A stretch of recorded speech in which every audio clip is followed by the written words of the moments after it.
Hello, I'm Jan Paynter, and I want to welcome you once again to our program, Politics Matters. We are so pleased to have as our guest today Toan Nguyen to discuss his work on behalf of small business startup initiatives and microloan opportunities, which he has spearheaded through the Community Investment Collaborative, or CIC, and also his work on Cville Central. Welcome, Mr. Nguyen. Thank you, Jan. Thank you for having me here. Toan Nguyen was born in Vietnam and subsequently was raised in Brussels and the United States. He received a BS in architecture from the University of Virginia and an MBA from UVA's Darden School of Business. Mr. Nguyen is co-creator of the Community Investment Collaborative, a nonprofit microlending institution in Charlottesville that provides business training, loans, and mentoring to fledgling small businesses. He recently also co-founded Cville Central, a for-profit organization whose goal is to ensure that small businesses, once established, will grow and continue as sustainable enterprises. After graduating from the Darden Business School, he joined Carrier Corporation, which is a division of United Technologies Corp. After leaving Carrier, he and his wife Betsy Patrick founded Cville Coffee, a true community hub which has become the locus for everything from music and art offerings to business meetings and diverse political discussions on both sides of the aisle. Mr. Nguyen and his wife Betsy and their two children Hattie and Annie live in Charlottesville. In looking at census figures from 2008, it has been reported by the Cville Weekly that approximately 97% of the Thomas Jefferson Planning District's 27,528 businesses are considered small enterprises, and of that percentage, the so-called micro-businesses, that is, businesses with 5 employees or less, comprise approximately 75% of that number. As many of us are aware, securing financing for these small business endeavors can be a frustrating, daunting, and disheartening experience. Banks are more than a little reluctant to take on budding entrepreneurs with little or no credit history, which is often the position in which women, immigrants, and minorities find themselves. Innovative ideas are always searching out that fertile ground in which to take root, but this requires the initial cash infusion and a thoroughgoing understanding of those structural underpinnings which can support innovation with firm, bedrock business plan. Our guest today has fostered creative, proactive solutions for aspiring entrepreneurs, and we're delighted to have the opportunity to have him here with us to share his valuable ideas and future vision for business innovation, which truly incorporates equality, social justice, and wide-ranging community involvement. Welcome again, Toan. Thanks, Jan. Thanks for having me. We are very excited about this, and it is very timely today, and I thought I would read this for all our viewers. The Daily Progress has an article which discusses your work, and I thought it would be very important for people to hear this. The Charlottesville Business Innovation Council on Thursday honored 7 businesses and individuals for their positive contributions to the community through their entrepreneurship and technology-based economic development in Central Virginia. The Community Investment Collaborative, which we'll be discussing at length today, won the Community Award for improving the quality of life in Central Virginia. Toan Nguyen won the People's Choice Navigator Award for leadership in local entrepreneurial high-tech community. Kudos. Thank you, Jen. That was a big surprise, and I feel very honored to receive it. Well deserved. Before we begin discussing your work with the Community Investment Collaborative and Cville Central, share with us, if you would, a little about your family background in Vietnam, the role that your father played in shaping your convictions and ideals, and the goals and philosophy which inform your concept of business development, and some of the ways in which businesses can have a positive ripple effect on our wider world. Right. Jen, much what I do is really come from my father ideals, like you say, and he was a very, very fantastic man. He lived for his country.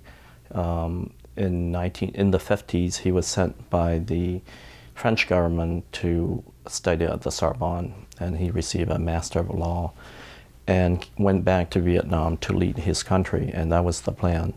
My grandfather was ambassador to Japan from the French government, because the French government colonized Vietnam for over 100 years.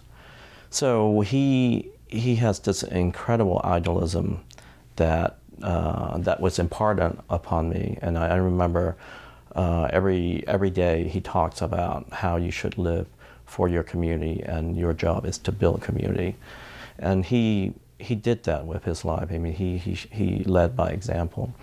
I remember, vividly when we were living in Saigon, and he had his own chauffeur because he worked for the president, who was he worked like the equivalent of the White House.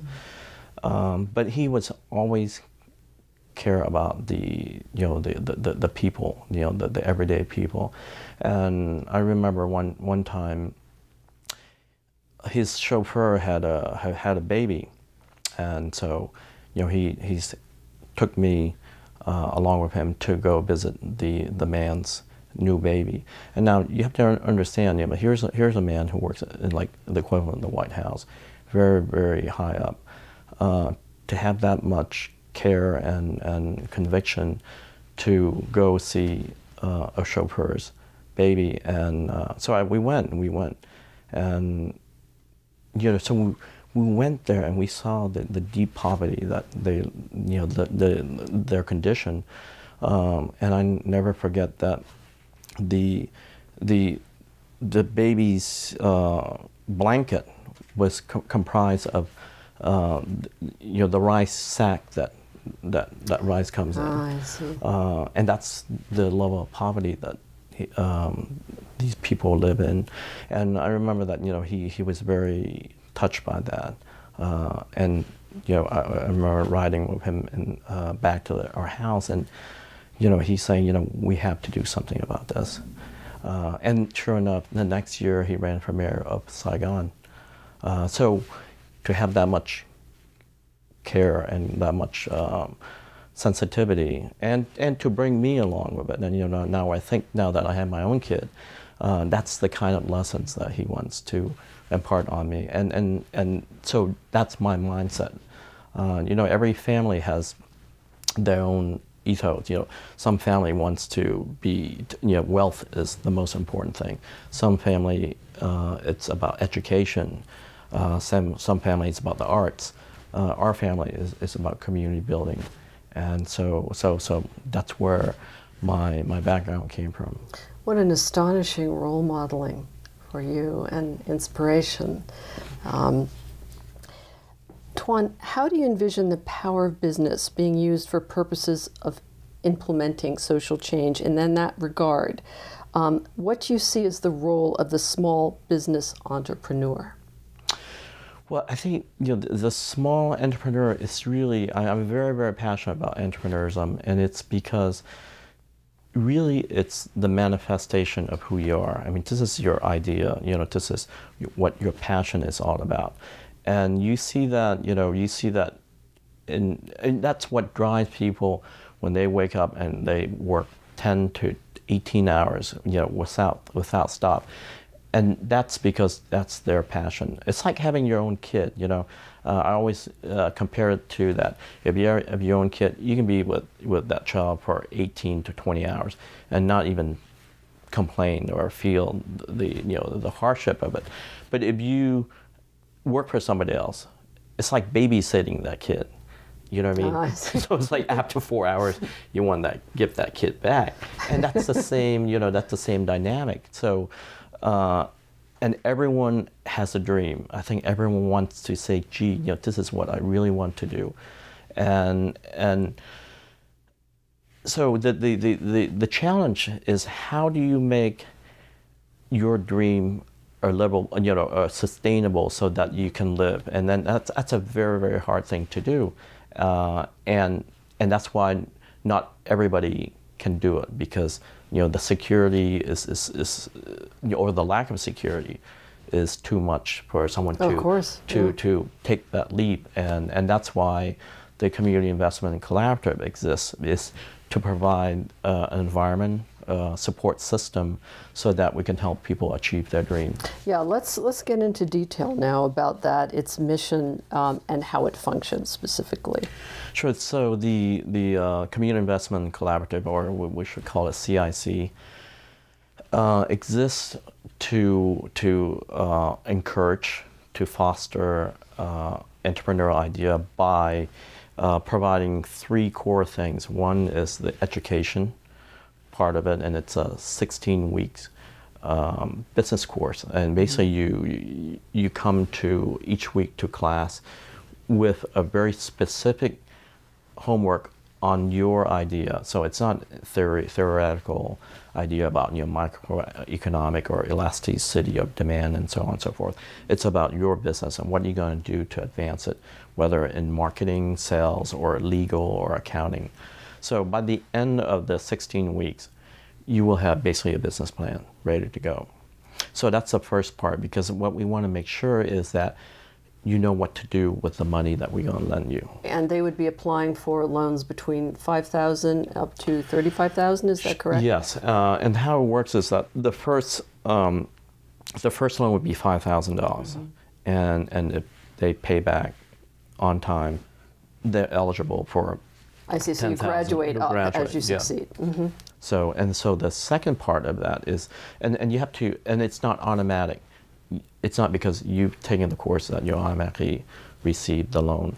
We have a loan review committee that's comprised of 2 bankers, 2 business person, and 1 community person who would be advocating for that person. Because if you think of it, if the bankers use the exact same metrics to approve a loan, they would never get it, because that's why banks don't approve loan, because the metrics they use are too hard to meet. So that's the lending part. And the third part that's equally as important is the mentoring part. And the mentoring part is very crucial, because even if you have an idea and you launch that idea, you need to be very flexible, you need to be very realistic about how you're going to proceed. And so often, entrepreneurs, you have to be passionate, and so you have to be hard-headed. Because when you think of it, what does an entrepreneur do? It's like, listen, there's something is not happening in the marketplace, so I'm going to fulfill that niche. Well, everyone's going to tell you it's not going to work, because and the most common is that, listen, if it would have worked, someone would have done it already. So you really have to be a hard-headed person to pursue your dreams and launch that business. Well, that can be a liability also, because once you launch that, you're so determined to do that. But sometimes you have to be flexible. Well, and I know also, and you've spoken about this, striking out on your own in a business can be very, very lonely. And the support of mentors and successful business community members, I can say, would be invaluable to people. Let's turn to Cville Central. What is it? And again, how did you come to the idea for its creation, Toan?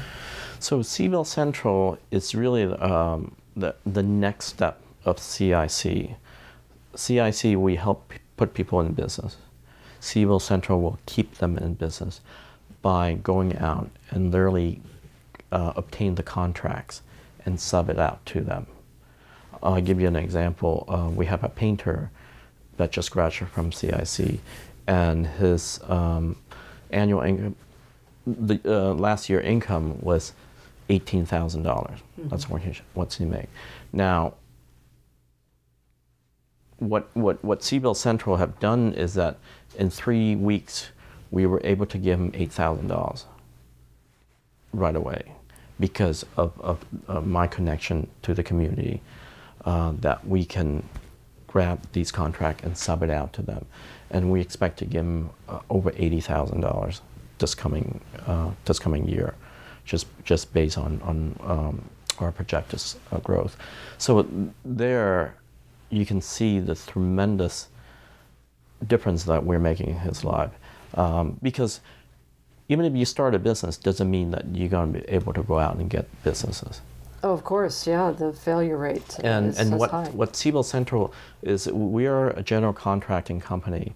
So it's not a referral service. So if you contract with us to paint your house, we are responsible for that. So we ensure the quality, the workmanship, and we ensure that it's done right. So if you have any problem, you deal with us. So backup and follow through, very strong. Exactly. I see. And that's always the weak side of a micro enterprise, is that, let's say if a plumber comes to your house and does the work and it's negligent, who are you going to call? You know, you'll be chasing him or her down to have it redo. But after a while they know your number, they're not going to answer it. And then what? You know, so basically what most people do is call another plumber and never call that person again, rather than go through the legal process. Toan, I know you have a long-term tenure plan, as well as you want to fix on a permanent location for some of these small businesses, and I'm guessing perhaps in the future some mixed-use buildings incorporate into that as well. Talk about that a little bit, if you would. Yeah, so I have a 10-year plan, the CIC, the first 2 years. This phase we are in right now, I call it the virtual phase. And basically we're creating demand for later. So in other words, have a head start. The next phase that we're going to do is we're going to rent a block of space. And we're going to serve that as an incubator space. So Cville Central will talk to the landlord and rent, let's say, 3 shops. And there we can divide into like 6 shops, make it smaller. And then like a graduate of CIC who's interested in having a retail space or a workshop can sublease it from us. And then it's like an incubator space. Because that will reduce the rent and also the paperwork. Because if they themselves go to the landlord, most likely they're not going to be able to get the space. So we reduce the barrier to having a space. And there we're going to foster different businesses. The next phase of that is like exactly what you say, is have a retail space and production space. Hopefully like someplace like the X building. And there we're going to have childcare also. That was my next question. Yes, very important part. Exactly, because if you think of it, there are 2 reasons why people don't go back to work. It's one is transportation. They don't have cars, and it takes them an hour and a half just to get somewhere by bus. And then the second thing is childcare. Where are you going to put your kids that's affordable? So right there we hope to have childcare also. And by that time, we'll be employing people also. Right now, we are subbing to minority businesses, but by that time, we're going to have a lot. We're able to employ a lot of people. To return to the beginning of our conversation, Toan, you discussed in your initial dream rebuilding businesses in Vietnam, and thereby promoting intercooperation and cross-cultural experiences between people and countries. In your work and experience with the CIC, Cville Central, and also Cville Coffee, how would you characterize the potential benefits of promoting businesses owned and run by recent immigrants to this country? Jan, if you look back historically, who started a business are immigrants. And here's the reason why, because it's back-breaking work. It's so hard to start your own business because you have to work, amazing hours just to get it off the ground. So, and let's say someone from the Darden Business School, if he or she has an offer from McKinsey or Bank of America, and to make this amazing amount, first year, or start a business where you work like crazy and you can lose it all, which one is he or she going to choose? Just going with Mackenzie would make more sense. So whereas an immigrant, they don't have that luxury of plan B or plan C. For them, they have to start a business because most likely they're not very fluent in the language. They don't know the inner workings of a town. So really, creating their own business is the only way they know how, and that's still true. That's still true. And if you look at the downtown mall, look at all the businesses. Cafe Cubano is owned by Tony. He's from Cuba. You look at Marco and Lucas, that's started by Datsun and Dargona, who's refugee from Bosnia, and on. So it's a very natural thing, but also it's a very enriching thing for our community. It's incredibly important, as we've said on previous programs. All of us have in our DNA, almost all of us, and the issue of immigration and how to make it. So to welcome people, I think, is critically important to our sense of who we are. Right. Absolutely. What is so exciting to me, Toan, about these projects that we've been discussing is the very real potential you see here for addressing the problem of poverty in our city, or any city, while simultaneously extending and enhancing a sense of community.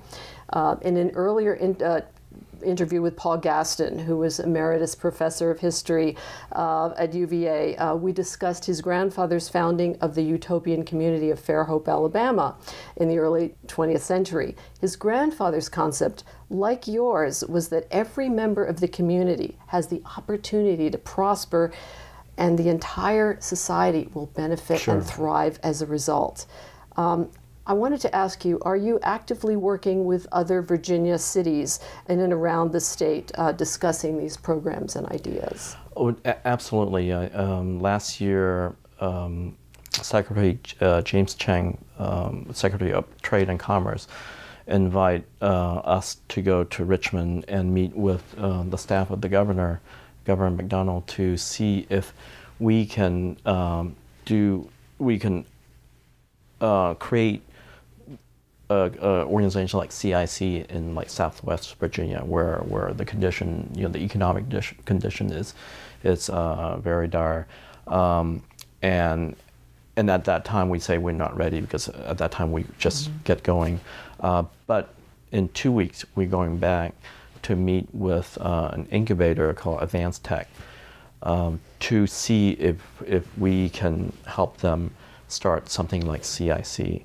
So here's a great story that something started in Charlottesville that's going to impact the whole state.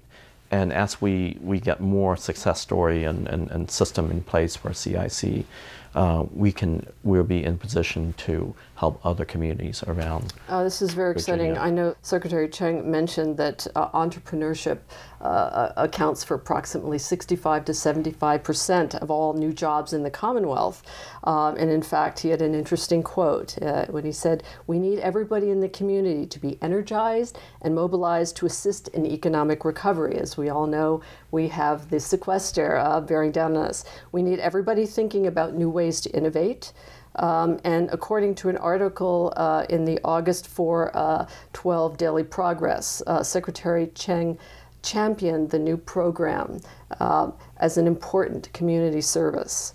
Yes, and that was amazing. He was our keynote speaker for the first graduating class of CIC.